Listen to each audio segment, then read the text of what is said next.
এ জমি তোমার নয়, এখানে আল্লাহু আকবার চলবে না। ভারতের মেঘালয় রাজ্যের পশ্চিম গারো পাহাড়ে একজন গারো নেতার এই হুঙ্কার কি শুধুই একটি উগ্র স্লোগান, নাকি এর পেছনে লুকিয়ে আছে ভারতের মাটিতে বসবাসকারী লাখ লাখ মুসলিমের অস্তিত্ব মুছে ফেলার এক গভীর ষড়যন্ত্র? বছরের পর বছর ধরে মেঘালয়ের ভূমিপুত্র বাঙালি মুসলমানদের দেয়া হচ্ছে বাংলাদেশি অনুপ্রবেশকারীর তকমা। কিন্তু ভারতের উগ্র জাতীয়তাবাদী রাজনীতির এই বয়ান কি আদৌ সত্য, নাকি ইতিহাস বলছে অন্য কথা? আজ আমরা খতিয়ে দেখব সেই 500 বছরের পুরনো সত্য যা ভারত সরকার সবসময় আড়ালে রাখতে চায়। ইতিহাসের পাতা উল্টালে দেখা যায় আজ যে মেঘালয় বাঙালিদের বিদেশি বলে তাড়িয়ে দেওয়ার চেষ্টা চলছে, সেখানে বাঙালির পা পড়েছিল আজ থেকে প্রায় 550 বছর আগে, যখন দিল্লির মসনদে মুঘলরাও বসেনি। 1498 সালে বাংলা সালতানাতের মহান সুলতান আলাউদ্দিন হোসেন শাহের সেনাপতি শাহ ইসমাইল গাজী কামতা রাজ্য জয় করেন। সুলতানি বাহিনী হাজো পর্যন্ত গিয়ে সেখানে প্রশাসনিক কাঠামো তৈরি করে। সুলতান হোসেন শাহ নিজের মুদ্রায় নিজেকে ঘোষণা করেছিলেন কামরূপ ও কামতার বিজেতা হিসেবে। সেই সুদূর 1498 সালেই এই পাহাড়ি অঞ্চলে স্থায়ীভাবে বসবাস শুরু করেছিলেন বাংলাভাষী সৈনিক, দূরদর্শী প্রশাসক আর বণিকরা। এরপর মুঘল আমল আর ব্রিটিশ ঔপনিবেশিক যুগেও এই ধারা অব্যাহত ছিল।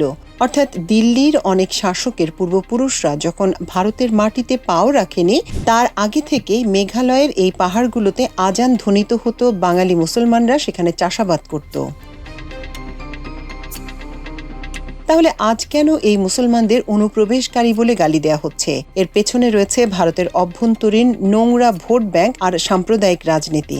ভারতের 2011 সালের সরকারি আদমশুমারি বলছে মেঘালয়ের মুসলিমরা মোট জনসংখ্যার 4.4%, আর পশ্চিম গারো পাহাড় জেলায় এই হার 17.65%। প্রায় 87,000-এরও বেশি মুসলিম বসবাস শুধু এই এক জেলাতেই।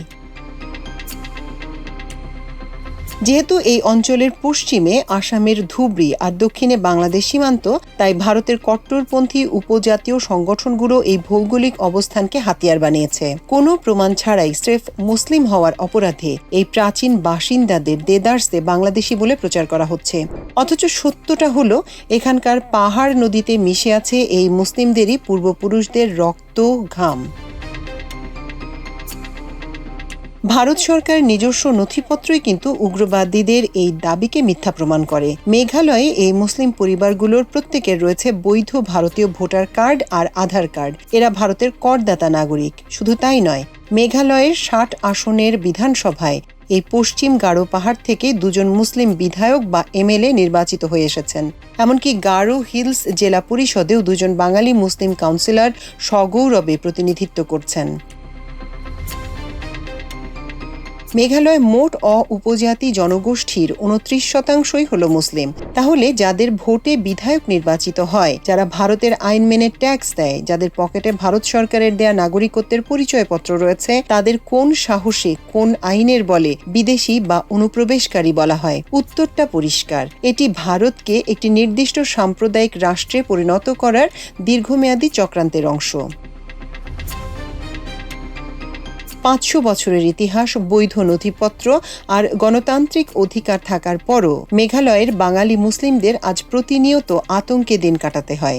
নিজ ভূমিতেই তারা আজ পরবাসী। ভারতের তথাকথিত ধর্মনিরপেক্ষতার মুখোশ আজ মেঘালয়ের পাহাড়ে এসে খসে পড়েছে।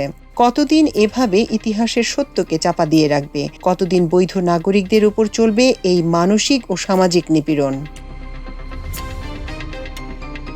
ইতিহাস সাক্ষী, শিকড় যাদের 500 বছরের গভীরে, তাদের ধমক দিয়ে বা উগ্র স্লোগান তুলে উপড়ে ফেলা যায় না। মেঘালয়ের এই বঞ্চিত মানুষদের অধিকারের লড়াইয়ে আপনার মতামত কি? কমেন্টে জানান। ভিডিওটি শেয়ার করে সত্যকে পৌঁছে দিন সবার কাছে।